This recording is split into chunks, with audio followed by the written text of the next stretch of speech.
In example 2, we're solving equations with two logs, and the first thing we want to do is get these two logs on the same side of the equal sign. So I'm going to start by adding the common log of x to both sides. And then I have the common log of 7 plus the common log of x is equal to 2. Okay, now we're going to use the properties of logs to combine into a single log. So we're going to condense the log of 7 plus the log of x using the product property. So those will combine to be the common log of 7x. And now I have a single log isolated on one side of the equal sign. I can exponentiate both sides using the base of my log, which is 10 for a common log.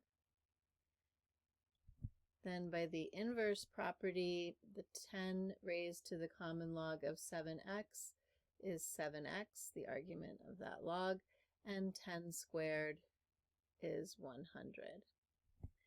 Then we're left with a linear equation. We can solve for x by dividing both sides by 7. And x then is exactly equal to 100 over 7.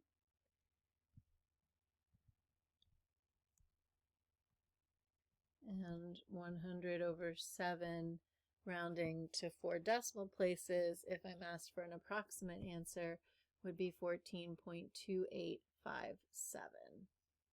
So that's approximately equal to 14.2857. When you're checking, you want to use the exact value, and since 1 is possible, we'll do 100 over 7 store as x. And these are common logs, so we can type the original equation just like we see it, the common log of 7. And then we can get the equal sign from the test menu, 2 minus common log of x, and we get back a 1, which shows that this answer checks. Okay, so in example B, we want to condense these two log terms into a single log, and we're going to start by using the power property to bring that coefficient to become the exponent on the log. So we'll have a log base 2 of x to the 1/2 power. Then that's plus log base 2 of 10 equals 1. Okay, now we can use the product property to condense these two logs being added together into a log of their product. So log base 2, and then when we multiply, that's going to be a 10. And recall that a 1/2 power is a square root. So 10 square root of x, and that's equal to 1. Now that we're condensed into a single log, we can exponentiate both sides using the base of that log, which is base 2. And then by the inverse property, the argument comes down, 10 square root of x, and that's equal to 2 to the first power, which is 2. Okay, now we can divide both sides by 10. And the square root of x is equal to 1/5. And then to undo a square root, we square both sides. And so x is equal to 1 over 25.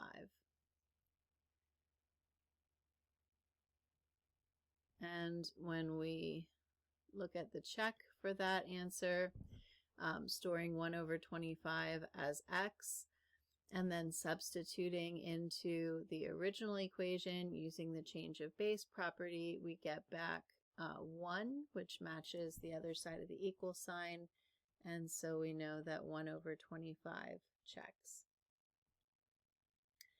Okay, so you're going to pause the video and go ahead and try this equation on your own on some scratch paper or a dry erase board, and then resume the video when you're ready to go over it.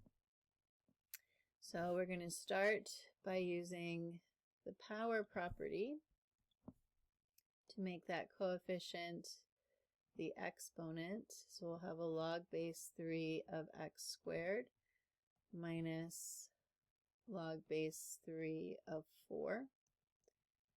And then we can condense into a single log using the quotient property. So log base 3 of x squared over 4 is equal to 2. Now that we've got one logarithm equal to our constant, we can exponentiate both sides using a base of 3. And then by the inverse property, the argument of the log comes down. X squared over 4 is equal to 3 squared, which is 9. Then we'll multiply both sides by 4.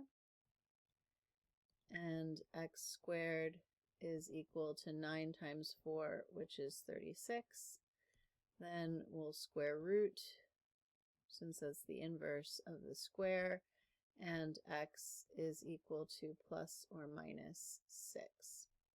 So we have two answers that we need to check, x equals 6 and x equals negative 6.